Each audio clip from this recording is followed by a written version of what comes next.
Okay mga kanukis, nandito tayo ngayon sa ating ang tawag natin dito, barn. Ayan, kuha natin, improvise. Dahil mga kwanto, mga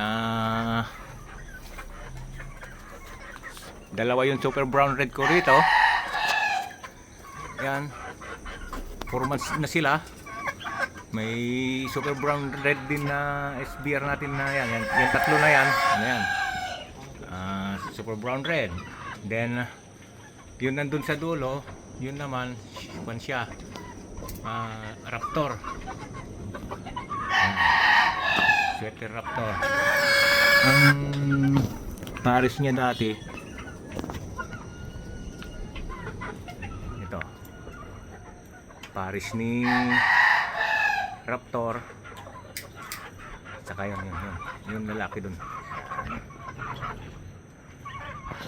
So bale 8 yun kwan natin dito, 4 months old.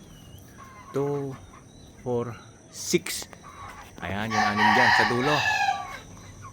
Ayan, 2, 4, 6. Tapos itong mga inahin natin na nandito, papisa na natin. Ayan, nandun sa loob yun mga kanukis, yung isang ano ko yun, yung nabili ko rin na kwan na 4 months old, 2 months old nung binili ko yun, nandun sa loob na isa.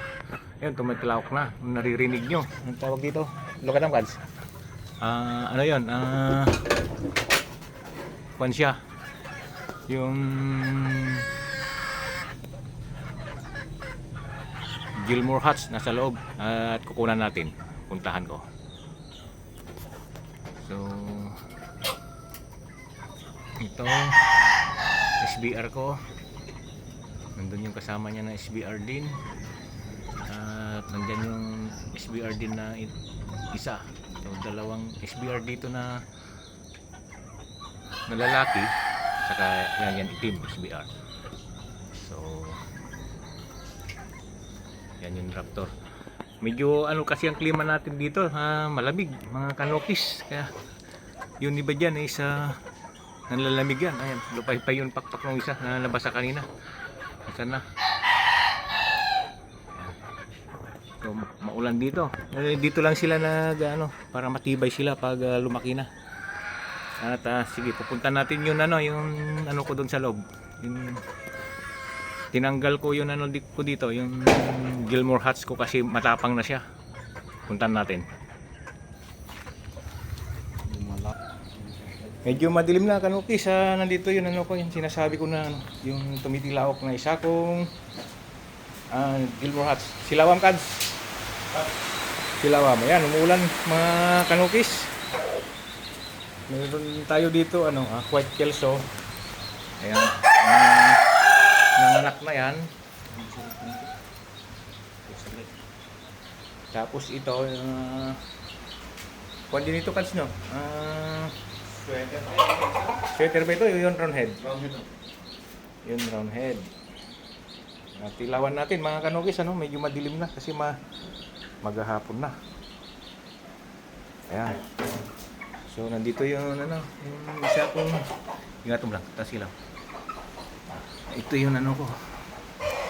Tumitilawak na ang 4 months ko na rin ito.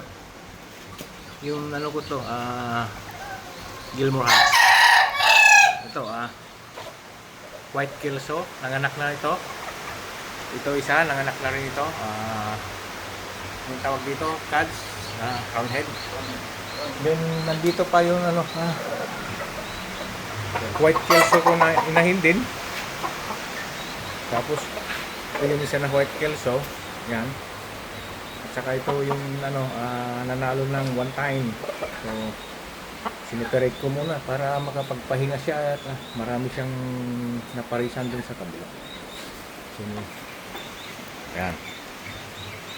Ito ginagawa ko to para matapos ko bukas. Ko rin yan, parang